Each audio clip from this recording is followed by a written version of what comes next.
Les nouvelles sont bonnes, notent les membres du comité de conjoncture économique. Les efforts déployés par le gouvernement pour stabiliser l'économie portent déjà des fruits. Nous avons passé en revue la situation du cadre macroéconomique, qui est caractérisé par un renforcement de la stabilité du cadre macroéconomique, un recul de l'inflation qui se projette à 2,7% en glissement annuel, contre une projection de 7,8%, tel que cela a été prévu dans les cadres du programme formel que nous avons avec les Fonds monétaires internationaux.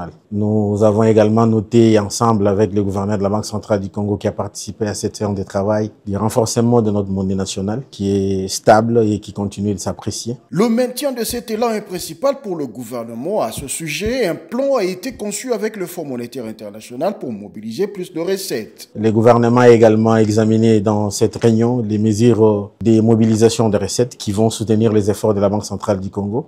Un plan de mobilisation de recettes a été élaboré. Parmi les mesures qui vont être mises en œuvre et qui sont déjà en cours, il y a notamment la rationalisation des exonérations pour améliorer et maîtriser la dépense fiscale. Il y a les mesures de renforcement de la lutte contre la fraude douanière, notamment la mise en œuvre d'un programme de modernisation de la douane, l'installation des ponts bascules, la connexion et l'intégration de ces ponts bascules au scanner, mais également l'utilisation de la liasse documentaire au niveau du guichet unique du commerce extérieur.